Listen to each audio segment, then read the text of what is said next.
ನಮಸ್ಕಾರ ವೀಕ್ಷಕರೇ.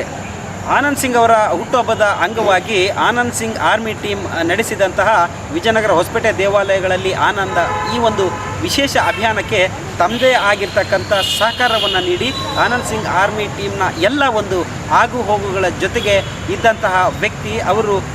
ನಮ್ಮ ಜನಪ್ರಿಯ ಯುವ ಮುಖಂಡರು, ಜೊತೆಗೆ ನಮ್ಮ ಹೊಸಪೇಟೆ ನಗರಸಭೆಯ ಅಧ್ಯಕ್ಷರು, ಹೊಸಪೇಟೆ ನಗರದ ಪ್ರಪ್ರಥಮ ಪ್ರಜೆ. ತಮ್ಮ ಸಾಮಾಜಿಕ ಒಂದು ಚಟುವಟಿಕೆಗಳು, ತಮ್ಮ ಸಾಮಾಜಿಕ ಕೆಲಸ ಕಾರ್ಯಗಳಿಂದಲೇ ಹೊಸಪೇಟೆಯ ಜನಮಾನಸದಲ್ಲಿ ಮನೆ ಮಾತಾಗಿರ್ತಕ್ಕಂಥ ರೂಪೇಶ್ ಕುಮಾರ್ ಅವ್ರ ಜೊತೆ ನಮ್ಮ ಆನಂದ್ ಸಿಂಗ್ ಆರ್ಮಿ ಟೀಮ್ ಒಂದು ಚಿಟ್ ಚಾಟ್ ನಡೆಸಿದೆ. ಆ ಒಂದು ಚಿಟ್ ಚಾಟ್ನ ಎಲ್ಲ ವಿವರವನ್ನು ನೀವಿದೀಗ ನೋಡಿ. ನಮಸ್ತೆ, ಕಂಗ್ರ್ಯಾಚುಲೇಷನ್ಸ್. ನಗರಸಭೆ ಅಧ್ಯಕ್ಷರಾಗಿ ಆನಂದ್ ಸಿಂಗ್ ಆರ್ಮಿ ಟೀಮ್ ನಿಮಗೆ ಕಂಗ್ರ್ಯಾಚುಲೇಷನ್ಸ್. Thank you. ಅಲ್ಲ, ಈಗ ಆನಂದ್ ಸಿಂಗ್ ಅವರ ಆಪ್ತ ವಲಯದಲ್ಲಿ ಬಿಡಿಸ್ಕೊಂಡಿರ್ತಕ್ಕಂಥ ಆನಂದ್ ಸಿಂಗ್ ಆರ್ಮಿ ಟೀಮ್ ನಿಮ್ಮ ಜೊತೆ ಬರ್ತದೆ, ನಿಮ್ಮಲ್ಲಿ ಮಾತಾಡ್ತೀವಿ. ಅಲ್ಲ, ನಾವು ಈ ರೀತಿಯಲ್ಲಿ ಆನಂದ್ ಸಿಂಗ್ ಸರ್ ಬರ್ತದೆ ನಿಮಿತ್ತ ವಿಜಯನಗರ ಹೊಸಪೇಟೆ ದೇವಾಲಯಗಳಲ್ಲಿ ಆನಂದ ಅಂತಕ್ಕಂಥದ್ದು ಒಂದು ಅಭಿಯಾನ ಮಾಡ್ತಿದ್ದಕ್ಕೆ ನಿಮ್ಮ ಸಹಕಾರ ಬೇಕು ಅಂತ ಹೇಳಿದಾಗ ನೀವು ಮಾತಾಡದೆ ನಮ್ಮ ಟೀಮ್ಗೆ ಹೋಗ್ಬಿಟ್ಟು ಅದೇನಿರ್ತದೆ ನೀವು ಮಾಡಿಕೊಟ್ರೆ ನಮ್ಮ ಸಹಕಾರ ಯಾವತ್ತೂ ಕೂಡ ಇರ್ತದೆ ಅಂತಕ್ಕಂಥ ಮಾತನ್ನು ಯಾಕೆ ಈ ಥರ ನಾವು ನೋಡ್ತಾ ಇರೋ ಪ್ರಕಾರ ಒಬ್ಬ ಮನುಷ್ಯನಿಗೆ ಅಧಿಕಾರ ಇದ್ದಾಗ ಜನ ನೋಡ್ತಕ್ಕಂಥದ್ದು, ಅಧಿಕಾರ ಇಲ್ಲದೆ ಇದ್ದಂತಕ್ಕ ನೋಡ್ತಕ್ಕಂಥದ್ದು, ಇದು ಭಾಳಷ್ಟು ವ್ಯತ್ಯಾಸಗಳಿದೆ. ಈಗ ಸಾವಿರ ಬಳಿ ಅಧಿಕಾರ ಇಲ್ಲ, ಏನೂ ಇಲ್ಲ, ಆದರೂ ಕೂಡ ಆ ಒಂದು ನಿಮ್ಮ ಅಭಿಮಾನ, ಅವ್ರ ಮೇಲೆ ನೀವು ಇಟ್ಟಿರ್ತಕ್ಕಂಥ ಗೌರವ, ಅವ್ರು ನಿಮ್ಮ ಮೇಲೆ ಇಟ್ಟಿರ್ತಕ್ಕಂಥ ನಂಬಿಕೆ, ಎಲ್ಲ ವಿಚಾರಗಳನ್ನು ನೋಡಿದಾಗ ನಮ್ಮ ಆನಂದ್ ಸಿಂಗ್ ಆರ್ಮಿ ಟೀಮ್ ಮತ್ತು ಜನತೆಗೆ ಒಂದು ರೀತಿಯಲ್ಲಿ ಇದು ಅಂದರೆ ಪ್ರಾಮಾಣಿಕತೆ ಇನ್ನೂ ಕೂಡ ಉಳಿದಿದೆಯಪ್ಪ ಅಂತ ಈ ರೀತಿಯ ಕೆಲವು ನಿದರ್ಶನಗಳು ಜನರಿಗೆ ಆದರ್ಶವಾಗ್ತವೆ ಅಂತ ಈ ಬದಿಯಲ್ಲಿ ನೀವು ಈಗ ಅಧಿಕಾರ ಇರಲಿ ಬಿಡಲಿ, ನಮ್ಮ ಆನಂದ್ ಸಿಂಗ್ ಸರ್ ಯಾವತ್ತಿಗೂ ಅವರು ಕಿಂಗ್ ಇಸ್ ಕಿಂಗೇ ಇದ್ದಾರೆ. ಯಾಕೆಂದರೆ ಅವರು ಪ್ರತಿ ಸಮಯದಲ್ಲಿ ತಮ್ಮ ಅಧಿಕಾರ ಅವಧಿ ಇಲ್ಲಾರ್ದು 2004ರಿಂದನೂ ಅವರು ತಮ್ಮ ದಾನ ಧರ್ಮ ಜನಬಳಕೆ ಸಹಾಯ ಅಂಬೋದು ಮಾಡ್ಕೊತ ಬಂದಿದ್ದಾರೆ. ನಾನು 2004ರಿಂದ ಅವ್ರ ಜೊತೆಯಲ್ಲೇ ಇದ್ದೀನಿ, ಅವರಲ್ಲಿ ತಿರುಗಾಡ್ತಾ ಇದ್ದೆ. ಅವಾಗಿಂದನೂ ಅವರು ಅದೇ ರೀತಿ ಇದ್ದಾರೆ. ಅವರು ಯಾವುದೇ ಒಂದು ಮಾತಿಗೂ ಜನಸ್ಪಂದನೆ ಹೆಂಗಿರುತ್ತಂದರೆ ಇವತ್ತೆಲ್ಲ ಜನರಿಗೆ ನಾವೆಂಥ ಒಂದು ಮುತ್ತನ್ನು ಕಳ್ಕೊಂಬಿಟ್ಟಿವಲ್ಲ ಅಂತ ಒಂದು ಭಾವನೆ ಇದೆ. ಬಟ್ ನಮಗೆ ನಮ್ಮ ಆನಂದ್ ಸಿಂಗ್ ಸರ್ ಅವ್ರ ಬಗ್ಗೆ ಅಪಾರ ಗೌರವ. ಈ ಥರ ಗೌರವಿರೋರು ಹೊಸಪೇಟೆ ನಗರದಲ್ಲಿ ಹಲವಾರು ಜನ ಇದ್ದಾರೆ, ಅದರಲ್ಲಿ ನಾನು ಒಬ್ಬನೇ. ಈಗ ಅಧಿಕಾರ ಇಲ್ಲ ಅನ್ನೋದ್ರಲ್ಲಿ ಅಧಿಕಾರ ಇದ್ರೂ ಒಂದು ಕ್ಷೇತ್ರದ ಒಂದು ನಗರಸಭೆಯ ಬಹುಮತ ಇದ್ರೂ ಅವ್ರ ಅಧಿಕಾರ ಪಡ್ಕೊಳ್ಳಿಕ್ಕಾಗಲಿಲ್ಲ. ಇದೇ ಒಂದು ನಿದರ್ಶನ. ಇಲ್ಲಿ ಅಧಿಕಾರ ಇದ್ದರೂ ಇರಲಿದ್ರೂ ಎಲ್ಲಿದ್ರೂ ಒಳಪು ಕೊಟ್ಟಿರುವಂಥ ಒಂದು ಮುತ್ತು ಅಂದರೆ ನಮ್ಮ ಆನಂದ್ ಸಿಂಗ್ ಸರ್. ಮಾನ್ಯ ಆನಂದ್ ಸಿಂಗ್ ಸರ್ ಅವರು 2008ರಲ್ಲಿ ಮೊದಲನೇ ಬಾರಿಗೆ ಶಾಸಕನಾಗಿ ಆಯ್ಕೆ ಆದರು. ಆ ಸಮಯದಲ್ಲೇ ಅವ್ರ ಜೊತೆಗೆ ನಾನು ಕಾರ್ಯಕರ್ತ. ಅಂದಿನ ದಿನಗಳಲ್ಲಿ 2013ರಲ್ಲಿ ನಮ್ಮ ಚುನಾವಣೆ ಬಂತು. 2013ರಲ್ಲಿ ನಾನು ಮೊದಲನೇ ಬಾರಿಗೆ ಕೌನ್ಸಿಲರ್ ಆಗಿ ನಗರಸಭಾ ಸದಸ್ಯನಾಗಿ ಆಯ್ಕೆ ಆದೆ. ನಮ್ಮ ಚುನಾವಣೆ ನಂತರ 6 ತಿಂಗಳಿಗೆ ಆನಂದ್ ಸಿಂಗ್ ಸರ್ ಅವ್ರ ಚುನಾವಣೆ ಬರುತ್ತೆ. ಇಡೀ ರಾಜ್ಯಾದ್ಯಂತ ಕಾಂಗ್ರೆಸ್ ಸರ್ಕಾರ ಆಗುತ್ತೆ. ನಮ್ಮ ಆನಂದ್ ಸಿಂಗ್ ಸರ್ BJP ಪಕ್ಷದಿಂದ ಗೆಲ್ಲುವ ಮುಖಾಂತರ ಅವರು ಜೊತೆಗೆ ಎಂಥ ಒಂದು ಕೆಲಸ ಮಾಡಿದ್ದೀವಿ ಅಂದರೆ, ನಮ್ಮ ಜೊತೆಗೆ ಕಾಂಗ್ರೆಸ್ ಕೌನ್ಸಿಲರ್ಸ್ ಇದ್ದರು. ನಾವು 2 ಜನ ಗೆದ್ದಿದ್ದು BJPಯಿಂದ. ಆ 2 ಜನರಲ್ಲಿ ಮಿಕ್ಕಿದ್ದು 33 ಜನನೂ ಸೇರಿಸ್ಕೊಂಡು ಆನಂದ್ ಸಿಂಗ್ ಸರ್ ಯಾವುದೇ ಪಕ್ಷ ಭೇದ ತೋರದೆ ಅವ್ರನ್ನೂ ನಮ್ಮ ಜೊತೆಗೆ ಅಂತೇಳಿ ಹಲವಾರು ಸಚಿವರ ಮನೆಗಳಿಗೆ, ಅವರೊಂದು BJP ಶಾಸಕರು ಕಾಂಗ್ರೆಸ್ ಸಚಿವರ ಮನೆಗಳಿಗೆ ಹೋಗಿ ಹಲವಾರು ಗ್ರ್ಯಾಂಟ್ಗಳನ್ನು, ಅನುದಾನಗಳನ್ನು, ಮನೆಗಳನ್ನು, ಅಂದಿನ ಕಾಲದ ವಸತಿ ಸಚಿವರಾದ ಅಂಬರೀಷ್ ಅವರಿದ್ದರು, ಅವರನ್ನು ನೇರವಾಗಿ ಭೇಟಿ ಮಾಡಿ ಎಷ್ಟೆಷ್ಟು ಅನುದಾನ ಬೇಕು ಅಷ್ಟಷ್ಟು ಅನುದಾನವನ್ನು ಬಿಡುಗಡೆ ಮಾಡಿಸುವಂಥ ಒಂದು ಕೆಪಾಸಿಟಿ ಇರುವಂಥ ಒಂದು ಪಕ್ಷ ಗುರುತಿಸಲಿದ್ರೂ ತಾವು ಅಷ್ಟು ಕೆಪಾಸಿಟಿ ಇರುವಂಥ ಒಂದು ವ್ಯಕ್ತಿ. ಅವ್ರ ಜೊತೆಗೆ ನಾನು ಕೆಲಸ ಮಾಡ್ತಾಯಿದ್ರೆ ಕಂಟಿನ್ಯೂಯಸ್ ಆಗಿ 8 ವರ್ಷ ಅವ್ರ ಜೊತೆಗೆ ನಾನು ಕೆಲಸ ಮಾಡಿದ್ದೀನಿ. ಕೌನ್ಸಿಲರ್ ಆಗಿ, ಅವರು ಶಾಸಕ ಮತ್ತು ಸಚಿವರಾಗಿ. ಯಾವುದೇ ಒಂದು ಅನುದಾನದ ಕೊರತೆ ಎಂಬುದು ನಾವು ಇದುವರೆಗೂ ಕಂಡಿಲ್ಲ. ಯಾವುದೇ ಒಂದು ಅಭಿವೃದ್ಧಿ ಕೊರತೆ ಕೂಡ ನಾವು ಕಂಡಿಲ್ಲ ಅವ್ರ ಜೊತೆಗೆ. ಈ ದಿನಗಳಲ್ಲಿ ಸ್ವಲ್ಪ ಅವರು ಇರುವುದರಿಂದ ನಮಗೆ ಸ್ವಲ್ಪ ಅಡಚಣೆ ಉಂಟಾಗಿದೆ. ಆದರೆ ಇವಾಗ ನಾವು ನಗರಸಭಾ ಅಧ್ಯಕ್ಷರು, ಉಪಾಧ್ಯಕ್ಷರು ಆಗಿ ಒಂದು ಸಂತೋಷದಿಂದ ಈ ನಗರವನ್ನು ನಮ್ಮ ಆನಂದ್ ಸಿಂಗ್ ಸರ್ ಅವರು ಕೂಡ ಅವ್ರ ಕನಸೇನಿದೆ, ನಗರವನ್ನು ಚೆನ್ನಾಗಿ ಎಲ್ಲರ ಜೊತೆ ಸ್ಪಂದಿಸಿ ನಗರವನ್ನು ಚೆನ್ನಾಗಿ ನೋಡಿಕೊಳ್ಳ್ರಿ, ಪ್ರತಿ ಕೆಲಸದಲ್ಲಿ ಮುಂದಾಳತ್ವ ವಹಿಸಿ, ಪ್ರತಿ ಕೆಲಸವನ್ನು ನೀವು ಸ್ವಂತವಾಗಿ ಮಾಡಿ, ನೀವು ಯಾವುದೇ ಇದಕ್ಕೆ ಹಿಂಜಕ್ಕಬೇಡ್ರಿ ಅಂತ ಅವ್ರ ಧೈರ್ಯ ನಮ್ಮ ಹಿಂದೆ ಇದೆ. ಆ ಧೈರ್ಯದಿಂದ ನಾವು ಹೊಸಪೇಟೆ 35 ವಾರ್ಡನ್ನು ಅಭಿವೃದ್ಧಿ ಮಾಡ್ತೀವಂತ ಒಂದು ಪಣ ತೊಟ್ಟು ಆ ಜನರಲ್ಲಿ ಕೂಡ ಆನಂದ್ ಸಿಂಗ್ ಇಲ್ಲದೆ ಇದ್ರೂ ಆನಂದ್ ಸಿಂಗ್ ವ್ಯಕ್ತಿ ಇದ್ದಾರೆ, ಕೆಲಸ ಆಗುತ್ತಂತ ಹಲವಾರು ಸಂಘ ಸಂಸ್ಥೆಗಳು ಬಂದು ನಮ್ಗೆ ಸನ್ಮಾನ ಮಾಡೋಗಿದ್ದಾವೆ.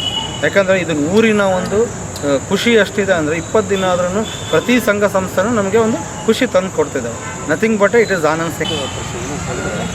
ಇದು ಸಾಹೇಬರು ಅಧಿಕಾರ ಇದ್ದಾಗ ಯಾರನ್ನಾದರೂ ಅಧ್ಯಕ್ಷರು ಮಾಡಬಹುದಪ್ಪ ಅಂದರೆ ಅಧಿಕಾರ ಇದೆ, ಅಧಿಕಾರ ಇಲ್ಲ. ಅಧಿಕಾರ ಇಲ್ಲದೇ ಇದ್ದಾಗ ಇಲ್ಲಿ ಮ್ಯಾಜಿಕ್ ನಂಬರ್ ಕೂಡ ಭಾಳಷ್ಟು ಇದೆ. ಯಾಕಂದರೆ MLA ಒಂದು ಪಕ್ಷದವರು ಮತ್ತು MP ಕೂಡ ಅದೇ ಪಕ್ಷದವರು ಇರ್ತಾರೆ. ಇಂಥ ಸಂದರ್ಭದಲ್ಲಿ ಆ ಮ್ಯಾಜಿಕ್ ಅಂತಕ್ಕಂಥದ್ರೆ ನಂಬರ್ ಮ್ಯಾಜಿಕ್ ಬಹುಮತ ಅಂತಕ್ಕಂಥ ಇದು ಹೊಸಪೇಟೆಯಲ್ಲಿ ಸುಮಾರು ಲೆಕ್ಕಾಚಾರಗಳಿದೆ. ಕೆಲವೊಬ್ರು ಇನ್ನೇನು ನಾವು ಆಗಲೇ ಬಿಟ್ಟಿವಿ ಅಂತೇಳಿ ಪಟಾಕಿ ಹಚ್ಚಿ ಆಮೇಲೆ ಏನು ಬ್ಯಾನರ್ಗಳಿಗೆ ಎಲ್ಲ ವ್ಯವಸ್ಥೆಗಳನ್ನ ಮಾಡ್ತಾರೆ. ಅಂಥ ಸಂದಿಗ್ಧ ಪರಿಸ್ಥಿತಿಯಲ್ಲಿ ಅಂದರೆ ಕಠಿಣ ಪರಿಸ್ಥಿತಿಯಲ್ಲಿ ಆನಂದ್ ಸಿಂಗ್ ಸರ್ ಅವ್ರ ಜೊತೆ ತಮ್ಮ ಒಂದು ಮಾತುಕತೆ ಆಗಲಿ ಅಚ್ಚರಿಯ ಬೆಳವಣಿಗೆಯಲ್ಲಿ ತಾವಾಗ್ತಕ್ಕಂಥದ್ದು ಅಂದರೆ ಅಧಿಕಾರದಿಂದ ಇರ್ತಕ್ಕಂಥ ಈ ಪರಿಸ್ಥಿತಿಯಲ್ಲಿ ಅಧ್ಯಕ್ಷರಾಗಿರ್ತಕ್ಕಂಥ ತಮಗೆ ಹೊಸಪೇಟೆ ನಗರ ದಿನೇ ದಿನೇ ಬೆಳೀತಾ ಇದೆ. ಜೊತೆಗೆ ವಿಜಯನಗರ ಜಿಲ್ಲಾ ಕೇಂದ್ರ ಸ್ಥಾನ ಕೂಡ ಹೊಸಪೇಟೆ ಆಗಿರ್ತದೆ. ಅನೇಕ ಸವಾಲುಗಳಿದ್ದಾವೆ, ಅನೇಕ ಹೊಣೆಗಳಿದ್ದಾವೆ. ಒಂದು ಕಡೆ ಆನಂದ್ ಸಿಂಗ್ ಅವರು ಅಧಿಕಾರದಲ್ಲಿದ್ದಾರೆ. ಆ ಒಂದು ಸಂದರ್ಭದಲ್ಲಿ ತಾವು ಅಧ್ಯಕ್ಷರಾಗಿದ್ದಾರೆ. ಎಲ್ಲ ಕಠಿಣ ಸವಾಲುಗಳನ್ನು ಯಾವ ರೀತಿಯಲ್ಲಿ ತಾವು ಮುಂದುವರಿಸಿಕೊಂಡು ಆ ಸವಾಲುಗಳನ್ನು ಮೆಟ್ಟಿ ನಿಲ್ತೀರಿ ಅಂತಕ್ಕಂಥ ಪ್ರಶ್ನೆ ಕೇಳಿದಾಗ ತಮಗೆ ನಾನು ಹೇಳ್ದಂಗೆ 2-3 ಪ್ರಶ್ನೆ ನೀವಂದ್ರಿ. ಈಗ ಆನಂದ್ ಸಿಂಗ್ ಅವರು ಅಧಿಕಾರ ಇಲ್ಲದೇ ಇದ್ರೆ ನಿಮ್ಮ ಅಧ್ಯಕ್ಷತೆಯಲ್ಲಿ ಯಾವ ರೀತಿ ಅಂದರೆ ಈಗ ನಮ್ಮ ಆನಂದ್ ಸಿಂಗ್ ಒಂದು ಹೆಸರೇ ನಮಗೊಂದು ಧೈರ್ಯ. ನಾವು ಯಾಕಂದರೆ ಆನಂದ್ ಸಿಂಗ್ ಅವರ ಇದರಲ್ಲಿ ಬೆಳೆದು ಬಂದಂಥವ್ರು ಅವರೇ ಒಂದು ಧೈರ್ಯ. ಆ ಒಂದು ಧೈರ್ಯ ನನ್ನಿಂದ ನಿಂತಿದೆ ಅಂದರೆ ನಾನು 2 ದಿನದಲ್ಲಿ ಎಷ್ಟು ಇದಾಗಿದ್ದೀನಿ. ಆ ಒಂದು ನನ್ನ ವೇಗ ನೋಡಿ ಎದುರಾಳಿಯ ಪಟಾಕಿಗಳೆಲ್ಲ ಟುಸ್ ಆಗ್ಬಿಟ್ಟವೆ. ಅವರೆಷ್ಟೇ ಜನ ಬಂದು ಯಾರೇ ಬಂದ್ರೂ ನನ್ನ ಆನಂದ್ ಸಿಂಗ್ ಅವರ ಒಂದು ಧೈರ್ಯ ನನಗೆ ಈ ಮಟ್ಟಿಗೆ ಮುಟ್ಟಿಸಿದೆ. ಆಮೇಲೆ ಯಾವತ್ತು ಆನಂದ್ ಸಿಂಗ್ ಅವರು ಹುಲಿ ಯಾವತ್ತು ಹಸಿರಾಗಿತ್ತು ಅಂದರೆ ಹುಲ್ಲು ತಿನ್ನೋಕ್ಕೆ ಬರೋಲ್ಲ. ಅದಕ್ಕೇನು ಆಹಾರ ಬೇಕೋ ಅದನ್ನೇ ತಂದಿರುತ್ತೆ.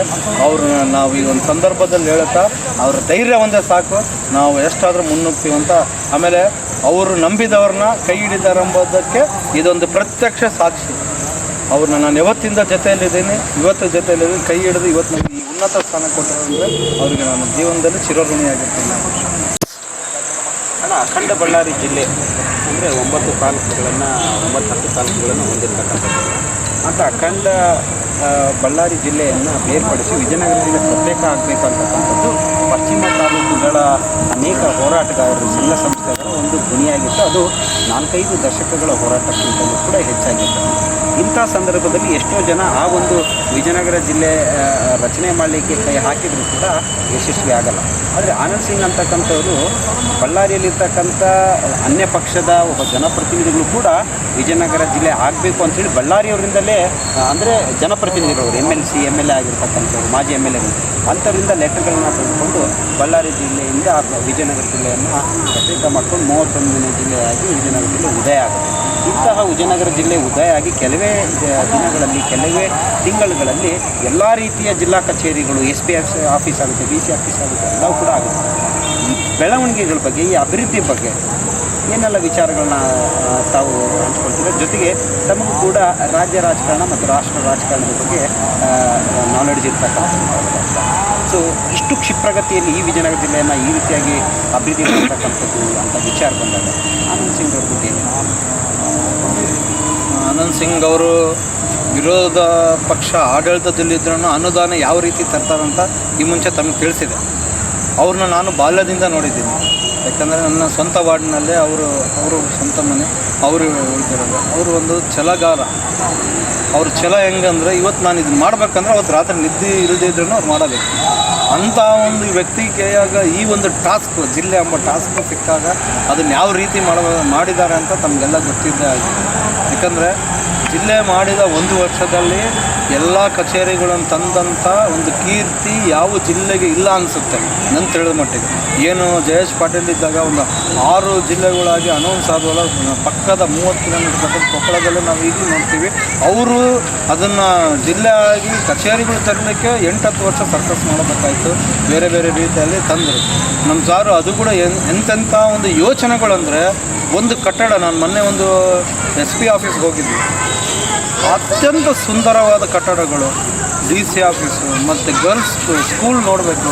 ಅದು ಎಂಥ ಸ್ಕೂಲ್. ನಮ್ಮ ಸಾರ್ ಅವರೊಂದು ಯೋಚನೆ ಏನಿತ್ತಂದರೆ ವಿಜಯನಗರ ಕಾಲೇಜ್ ರಸ್ತೆ ಒಂದು ಎಜುಕೇಷನ್ ಅಪ್ ಮಾಡಬೇಕಂತ ಇತ್ತು.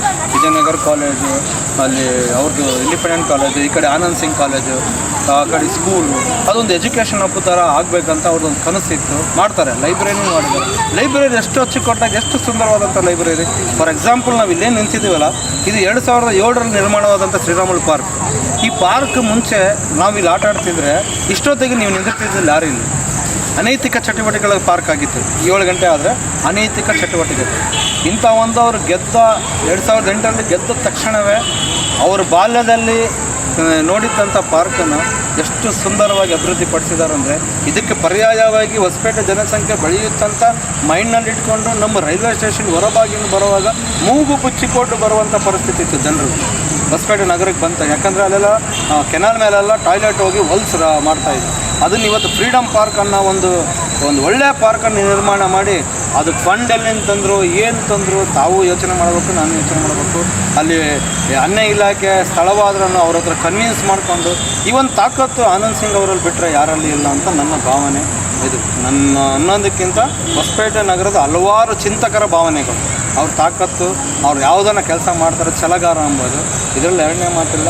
ಅವ್ರು ಇನ್ನೊಂದು ಸಲ ನಮ್ಮ ಸಿದ್ಧಾರ್ಥ್ ಸಿಂಗ್ ಅವರು ಬಂದಾಗ ಮುಂದಿನ ದಿನಗಳಲ್ಲಿ ಇನ್ನೂ ಎಲ್ಲ ಪರಿಪೂರ್ಣವಾದ ಕೆಲಸಗಳಾಗ್ತಾವಂತ ನಮ್ಮ ಆಶಾಭಾವನೆಗಳು. ಹಾಗೆ ನಮ್ಮ ವಿಜಯನಗರ ಜಿಲ್ಲೆಗೆ ಇನ್ನೂ ಕೀರ್ತಿ ತರ್ತಾರಂತ ನಮ್ಮ ತಾವು ಮಾತಾಡ್ತಾ ಹೇಳ್ತಿದ್ರು ಸಿದ್ಧಾರ್ಥ್ ಸಿಂಗ್ ಅವರು ಬಂದಿದ್ದರೆ ಇಷ್ಟೊತ್ತಿಗೆಲ್ಲ ಈ ಕೆಲಸಗಳು. ಅಂದರೆ ನಾನು ಅದೇ ಪ್ರಶ್ನೆ ಕೇಳೋಣ ಅಂತ ಇದ್ದೆ. ಆನಂದ್ ಸಿಂಗ್ ಅವರು 4 ಬಾರಿ ಶಾಸಕರಾಗಿ, 2 ಬಾರಿ ಸಚಿವರಾಗಿ ಸುದೀರ್ಘ 15 ವರ್ಷಗಳ ಕಾಲ ಹೊಸಪೇಟೆ ವಿಜಯನಗರ ಸೇವೆಯನ್ನು ಸಲ್ಲಿಸಿದರು. ಜೊತೆಗೆ ಸಚಿವರಾಗಿ ರಾಜ್ಯಕ್ಕೆ ಸೇವೆಯನ್ನು ಸಲ್ಲಿಸಿದರು. ಅದಾದ ನಂತರ ಅವರು ತಮ್ಮ ಮಗನ ಕೊರಳಿಗೆ ಈ ಒಂದು ವಿಜಯನಗರ ಕ್ಷೇತ್ರದ ಜವಾಬ್ದಾರಿನ ಹಾಕ್ತಾರೆ. ದುರದೃಷ್ಟವಶಾತ್ 2023ರಲ್ಲಿ ನಡೆದಿರ್ತಕ್ಕಂಥ ವಿಧಾನಸಭಾ ಸಾರ್ವತ್ರಿಕ ಚುನಾವಣೆಯಲ್ಲಿ ಸಿದ್ಧಾರ್ಥ್ ಸಿಂಗ್ ಅವರು.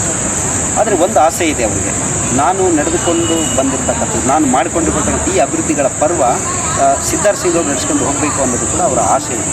ಈಗಲೂ ಕೂಡ ಸಿದ್ಧಾರ್ಥ್ ಸಿಂಗ್ ಅವರು ಕ್ಷೇತ್ರದಾದ್ಯಂತ ಅನೇಕ ಕಾರ್ಯಕ್ರಮಗಳಲ್ಲಿ ಜನರ ಜೊತೆ ಬೆರೆತಕ್ಕಂಥದ್ದೆಲ್ಲ ಇದೆ.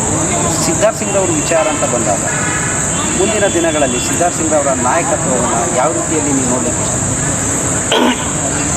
ನಾವು ಈಗ ತಾನೇ ಹೇಳಿದೆ, ಸಿದ್ಧಾರ್ಥ್ ಸಿಂಗ್ ಅವರು ಬಂದಿದ್ದರೆ ನಮ್ಮ ಯೂತ್ ಐಕಾನ್ ಅಂತಲೇ ಹೇಳ್ಬೋದು. ಯಾಕಂದರೆ ತಂದೆ ಎಷ್ಟು ಛಲಗಾರನೋ ಮಗನೂ ಅಷ್ಟೇ ಛಲಗಾರ. ಯೂತ್ ಇರೋದ್ರಿಂದ ಶಕ್ತಿವಂತ, LLB ಲಾ ಓದೋದ್ರಿಂದ ಬುದ್ಧಿವಂತ. ಇವೆಲ್ಲನೂ ಸೇರಿಸ್ಕೊಂಡು ಅವ್ರು ನಮ್ಮ ಜೊತೆಲಿದ್ದರೆ ನಮ್ಮ ಒಂದು ಸೇನಾಧಿಪತಿ ಸೈನ್ಯವನ್ನು, ದೊಡ್ಡ ಸೈನ್ಯವನ್ನು ಕಟ್ಟಿಕೊಂಡು ನಮ್ಮ ಹೊಸಪೇಟೆ ನಗರದ ಅಭಿವೃದ್ಧಿಗೆ ಅವ್ರಿಗೆ ದೇವರು ಪರಮಾತ್ಮ ಎಲ್ಲ ಕೊಟ್ಟಿದ್ದಾನೆ. ಇದು ಕೊಟ್ಟರೆ ಇಡೀ ಊರಿಗೆ ನಮಗೆ ಒಂದು ಒಳ್ಳೆಯ ಆಡಳಿತ ಮಾಡುವಂಥ ಒಂದು ರಾಜ ಸಿಕ್ಕಂಗೆ. ಆ ಒಂದು ರಾಜ ನಾವು ಪಡ್ಕೊಂಡ್ರೆ ಇಡೀ ನಮ್ಮ ರಾಜ್ಯ ನಿಶ್ಚಿಂತವಾಗಿ ಇರುತ್ತೆ.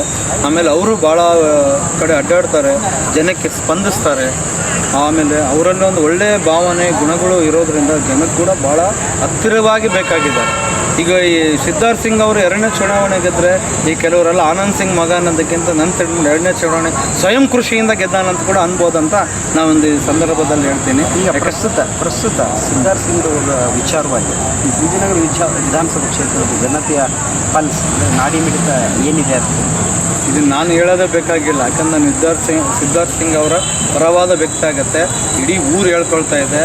ಟೋಟಲ್ ಇವತ್ತೇ ಚುನಾವಣೆ ನಡೆದ್ರೆ ನಮ್ಮ ಕಳ್ಕೊಂಡುವಂಥ ಒಂದು ಮುತ್ತನ್ನು ಹಿಂಪಡೆಯುವ ಕೆಲಸ ನಾವು ಮಾಡೋಣ, ಯಾವುದೇ ಆಮಿಷಗಳಿಗೆ ಹೋಗಲ್ಲ, ಜಗ್ಗಲ್ಲ ಅಂತ ಜನರ ಮಾತು ನಾನು ನಿಮ್ಮ ಮುಂದೆ ಹೇಳ್ತೇನೆ.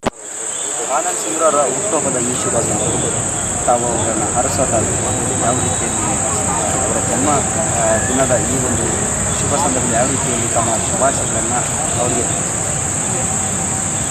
ಆನಂದ್ ಸಿಂಗ್ ಸರ್ ಅವ್ರನ್ನ ಎತ್ತಿಕೊಟ್ಟಂಥ ಅವ್ರ ತಂದೆಯಾದ ಪೃಥ್ವಿ ಸಿಂಗ್ ಮತ್ತು ಅವ್ರ ತಾಯಿಯವರಿಗೆ ಈ ಒಂದು ಸಂದರ್ಭದಲ್ಲಿ ಧನ್ಯವಾದ ಅರ್ಪಿಸ್ತಿದ್ದೇವೆ.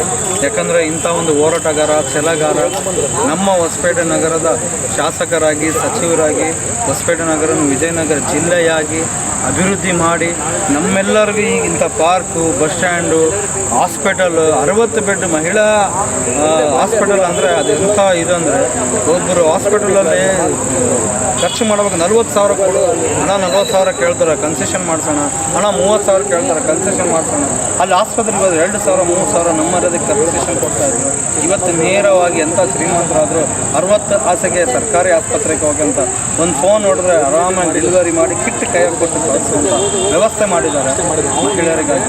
ಅಂತೂ ನೆನೆಸುವಂಥ ಹಲವಾರು ಹೇಳ್ಬೇಕಂದ್ರೆ ಧಾರ್ಮಿಕವಾಗಿ, ಆರೋಗ್ಯಕರವಾಗಿ, ಸುಂದರವಾಗಿ, ಸಾಂದರ್ಭಿಕವಾಗಿ, ಆಮೇಲೆ ಟೂರಿಸಮ್ ಆಗಿ, ಪ್ರವಾಸೋದ್ಯಮವಾಗಿ ಇವನ್ನು ನಾವೆಲ್ಲ ಡೆವಲಪ್ಮೆಂಟ್ ಕಂಡಿದ್ದೀವಿ. ಇದು ಕುಂಠಿತಗೊಳ್ಳಬಾರ್ದು ಎನ್ನುವ ಒಂದೇ ಆಸೆ ಅವರ ಇರಲಾರ್ದು. ಆದರೂ ಈಗ ಅವ್ರು ನಮ್ಮ ಜೊತೆಯಲ್ಲಿದ್ದಾರೆ, ನಾವು ಜೊತೆಯಲ್ಲಿದ್ದೀವಿ, ನಮ್ಮಲ್ಲಿ ಒಂದು ಅಧಿಕಾರ ಕೊಟ್ಟಿದ್ದಾರೆ. ಅದರಿಂದ ಯಾವುದೇ ಆನಂದ್ ಸಿಂಗ್ ಅವರ ಕೆಲಸಗಳು ಕುಂಠಿತ ಆಗಬಾರ್ದು ಅಂತ ನಾವು ಪ್ರಯತ್ನ ಮಾಡಿ ಅವರು ಲಾಸ್ಟ್ ಟೈಮ್ ಬಿಡುಗಡೆ ಮಾಡಿದಂಥ 1000 ಕೋಟಿ ಅನುದಾನ ಅವರು ಏನು ನಮ್ಮ ಇದು ರೈಲ್ವೆ ಅನಂತ್ ಶೈನ್ ಗುಡಿ ಫ್ಲೈಓವರು ಈ ಥರ ಸ್ಕೂಲು ಕಾಲೇಜಿಗೆ ಅವ್ರು ಕೊಟ್ಟಿರ್ತಕ್ಕಂಥ ಅನುದಾನಗಳನ್ನು ಕುಂಠಿತ ಆಗಬಾರ್ದು ಅಂತೇಳಿ ನಾವು ಪ್ರಯತ್ನಪಟ್ಟು ಅವ್ರ ಪ್ಲ್ಯಾನ್ಸ್ನೆಲ್ಲ ಡೆವಲಪ್ ಮಾಡ್ತೀವಿ ಇನ್ನು 3 ವರ್ಷ. ಅದಾದ ನಂತರ ನಮ್ಮ ಯೂತ್ ಐಕಾನ್ ಬಂದೇ ಬರ್ತಾನೆ. ಈ ಒಂದು ಸಂದರ್ಭದಲ್ಲಿ ನಮ್ಮ ಆನಂದ್ ಸಿಂಗ್ ಸರ್ ಅವರಿಗೆ ಹುಟ್ಟುಹಬ್ಬದ ಆರ್ಥಿಕ ಶುಭಾಶಯಗಳನ್ನು ಹರಿಸುತ್ತಾ ಆ ದೇವರವರಿಗೆ ಆಯುಷ್ಯು ಆರೋಗ್ಯ ಕೊಡಲಂತ ಈ ಒಂದು ಸಂದರ್ಭದಲ್ಲಿ ಹೇಳ್ತಾ ಇದ್ದೀನಿ. ಇದೆಲ್ಲ ನಮ್ಮ ಊರಿನ ಜನ ಎಲ್ಲ ಬೇಡ್ಕೊಳ್ತಾ ಇದ್ದೀವಿ. ಮುಂದಿನ ದಿನಗಳಲ್ಲಿ ಅವರು ನಮ್ಮ ರಾಜನಾಗಿ, ಯುವರಾಜನಾಗಿ ಸಿದ್ಧಾರ್ಥ ಸಿಂಗ್ ಬರಲಂತ ನಾನು ಬೇಡಿ. ಆನಂದ್ ಸಿಂಗ್ರವರ ಗತ್ತು, ಗೈರತ್ತು, ತಾಕತ್ತು ಮತ್ತು ಎದೆಗಾರಿಕೆ ನಮ್ಮ ಈ ಭಾಗದಲ್ಲಿ ಯಾರಿಗೂ ಬರಲಿಕ್ಕಿಲ್ಲ. ಕಾರಣ ಇಷ್ಟೇ, ವಿಜಯನಗರ ಮಣ್ಣಿನ ಒಂದು ಮಹತ್ವವೇ ಆ ರೀತಿಯಲ್ಲಾಗಿದೆ. ಹಾಗಾಗಿ ಅವರ ಒಂದು ತಂದೆ ತಾಯಿಗಳು ಅವರನ್ನು ಜನ್ಮವೆತ್ತಿದ್ದೇ ಏನಾದರೂ ಒಂದು ಹೊಸ ಇತಿಹಾಸವನ್ನು ಸೃಷ್ಟಿ ಮಾಡಲಿಕ್ಕೆ ಅಂತಕ್ಕಂಥದ್ದು. ಅದು ವಿಜಯನಗರ ಜಿಲ್ಲೆ ರಚನೆ ಆಗೋದ್ರ ಮೂಲಕ ಅದು ಸತ್ಯವಾಗಿದೆ. ಜೊತೆಗೆ ಹೊಸಪೇಟೆಯನ್ನು ಕರ್ನಾಟಕದಲ್ಲೇ ಮಾದರಿ ಕ್ಷೇತ್ರವನ್ನಾಗಿ ಮಾಡಿರ್ತಕ್ಕಂಥ ಕೀರ್ತಿ ಕೂಡ ಆನಂದ್ ಸಿಂಗ್ರವರಿಗೆ ಬಂದಿರತಕ್ಕಂಥದ್ದು. ಜೊತೆಗೆ ನಾನು ಕೂಡ ಮಾಜಿ ಸಚಿವರಾಗಿರ್ತಕ್ಕಂಥ ಆನಂದ್ ಸಿಂಗ್ರವರು ಮತ್ತು ನಮ್ಮ ಒಂದೇ ಏರಿಯಾ ಆಗಿರೋದ್ರಿಂದ, ಒಂದೇ ವಾರ್ಡ್ ಆಗಿರೋದ್ರಿಂದ ನಾನು ಕೂಡ ಅವರನ್ನು ನನ್ನ ಬಾಲ್ಯದಿಂದಲೇ ಅವರನ್ನು ನೋಡಿರ್ತಕ್ಕಂಥದ್ದು. ಯಾವುದಾದ್ರೂ ಒಂದು ಛಲವನ್ನು, ಜಿದ್ದನ್ನು ಮಾಡಿದರೆ ಅದರಲ್ಲಿ ಸಂಪೂರ್ಣವಾಗಿ ಯಶಸ್ಸನ್ನು ಸಾಧಿಸೋವರೆಗೆ ಅವರು ಈ ಮುಂಚೆನೇ ಬಿಡ್ತಾ ಇರಲಿಲ್ಲ.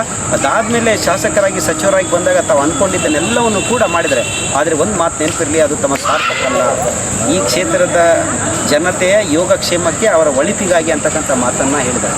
ಜೊತೆಗೆ ಭಾಳಷ್ಟು ಮುಖ್ಯವಾಗಿ ಒಂದು ಮಾತನ್ನು ಹೇಳಿದ್ದಾರೆ. ಏನಂತ ಹೇಳಿದರೆ, ಟೀಕೆಗಳು ಸಾಯುತ್ತವೆ, ಕೆಲಸಗಳು ಉಳಿಯುತ್ತವೆ. ಹಾಗಾಗಿ ಟೀಕೆಗಳು ಸತ್ತು ಕೆಲಸಗಳು ಉಳಿದಿದ್ದಾವೆ. ಆನಂದ್ ಸಿಂಗ್ರವರು ತಾವು ಸಚಿವರಾಗಿದ್ದಾಗ ಏನು ಈ ಒಂದು ಕ್ಷೇತ್ರಕ್ಕೆ ಅನುದಾನವನ್ನು ಮಂಜೂರು ಮಾಡಿಸ್ಕೊಂಡು ಬಂದಿರೋ ಕೆಲಸಗಳು ನಡೀತಾ ಇದ್ದಾವೆ. ಅವು ಈಗಲೂ ಕೂಡ, ಅಂದರೆ ಹೊಸ ಸರ್ಕಾರ ಬಂದು 1.5 ವರ್ಷ ಆದರೂ ಕೂಡ ಈಗಲೂ ಕೂಡ ಕನ್ಸ್ಟ್ರಕ್ಷನ್ ವರ್ಕ್ಗಳು ನಡೀತಾ ಇದ್ದಾವೆ. ಅಂದರೆ ಈ 5 ವರ್ಷಗಳು ಬೇಕು ಆ ಒಂದು ಕಾಮಗಾರಿಗಳು ಸಂಪೂರ್ಣಗೊಂಡು ಅವು ಲೋಕಾರ್ಪಣೆ ಆಗಲಿಕ್ಕೆ. ಅಷ್ಟೊಂದು ಅನುದಾನವನ್ನು, ಅಷ್ಟೊಂದು ಯೋಜನೆಗಳನ್ನು ಆನಂದ್ ಸಿಂಗ್ರವರು ಈ ಒಂದು ಕ್ಷೇತ್ರಕ್ಕೆ ತಂದು ಕೊಟ್ಟಿರ್ತಕ್ಕಂಥದ್ದಾಗಿದೆ. ಯಾವುದೋ ಒಂದು ಆಮಿಷಕ್ಕೆ ಒಳಗಾಗಿ ಒಮ್ಮೆ ನಾವು ಮೋಸ ಹೋಗಿರ್ಬೋದು, ಆದರೆ ಪದೇ ಪದೇ ಇದು ಮೋಸ ಹೋಗಲಿಕ್ಕೆ ಸಾಧ್ಯ ಆಗೋದಿಲ್ಲ. ಆನಂದ್ ಸಿಂಗ್ರವರ ಆಸೆಯಂತೆ ಸಿದ್ಧಾರ್ಥ ಸಿಂಗ್ರವರು ಈ ಕ್ಷೇತ್ರದ ಶಾಸಕರು ಆಗೇ ಆಗ್ತಾರೆ. ಆ ಮೂಲಕ ತಮ್ಮ ತಂದೆಯವರು ಬಳುವಳಿಯಾಗಿ ಅವರಿಗೆ ನೀಡಿರುವಂತಹ ಏನು ಅಭಿವೃದ್ಧಿ ಕೆಲಸ ಮಾಡುವಂಥ ಶಕ್ತಿ ಏನಿದೋ, ಆ ಚೈತನ್ಯ ಏನಿದೋ, ಅದನ್ನು ಸಿದ್ಧಾರ್ಥ ಸಿಂಗ್ರವರ ರೂಪದಲ್ಲಿ ನಾವೆಲ್ಲರೂ ಕೂಡ ಜೊತೆಗೆ ನಿಂತು ಅವರ ಹೆಜ್ಜೆಯಲ್ಲಿ ಹೆಜ್ಜೆಯಾಗಿ ಅವರ ನೆರಳಾಗಿ ಕೆಲಸಗಳನ್ನು ಮಾಡಿ ಸಾರ್ವಜನಿಕರಿಗಾಗಿ ನಮ್ಮ ಜೀವನವನ್ನು ಸಮರ್ಪಿಸುತ್ತೇವೆ. ಹುಟ್ಟುಹಬ್ಬದ ಈ ಶುಭ ಸಂದರ್ಭದಲ್ಲಿ ಆನಂದ್ ಸಿಂಗ್ ಅವರ ಪ್ರತಿಯೊಂದು ಕಾರ್ಯಗಳು ಕೂಡ ನೆರವೇರಲಿ, ಅವರ ಕನಸು ನನಸಾಗಲಿ ಅಂತಕ್ಕಂಥ ಆಶಯವನ್ನು ಮಾನ್ಯ ರೂಪೇಶ್ ಕುಮಾರ್ ಅವರು, ನಗರಸಭೆ ಅಧ್ಯಕ್ಷರು ಹೊಸಪೇಟೆ, ಇವರು ನಮಗೆ ತಿಳಿಸಿರ್ತಕ್ಕಂಥದ್ದು. ಇಲ್ಲಿವರೆಗೆ ತಮ್ಮ ಬ್ಯುಸಿ ಶೆಡ್ಯೂಲ್ನಲ್ಲೂ ಕೂಡ ನಮ್ಮ ಜೊತೆಗೆ ಆನಂದ್ ಸಿಂಗ್ ಆರ್ಮಿ ಜೊತೆಗೆ ತಮ್ಮ ಅಮೂಲ್ಯವಾದ ಸಮಯವನ್ನು ತೆಗೆದಿದ್ದಾರೆ.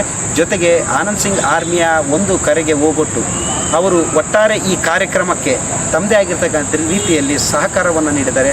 ಅವರ ಸಹಕಾರ, ಅವರ ತಾಳ್ಮೆ ಮತ್ತು ಆನಂದ್ ಸಿಂಗ್ ಅವರ ಬಗ್ಗೆ ಇಟ್ಟಿರ್ತಕ್ಕಂಥ ಅಭಿಮಾನಕ್ಕೆ ಆನಂದ್ ಸಿಂಗ್ ಆರ್ಮಿ ಯಾವತ್ತೂ ಕೂಡ ಚಿರಋಣಿಯಾಗಿರ್ತದೆ. ಇಲ್ಲಿವರೆಗೂ ನಮ್ಮ ಜೊತೆಗೆ ಮಾತುಕತೆಯಲ್ಲಿ ಜೊತೆಗೆ ಭಾಗವಹಿಸಿರ್ತಕ್ಕಂಥ ರೂಪೇಶ್ ಕುಮಾರ್ ಅವರಿಗೆ ಆನಂದ್ ಸಿಂಗ್ ಆರ್ಮಿ ತಂಡ ಹೃದಯಪೂರ್ವಕ ನಮನಗಳನ್ನು. Thank you very much sir. Vijayanagara.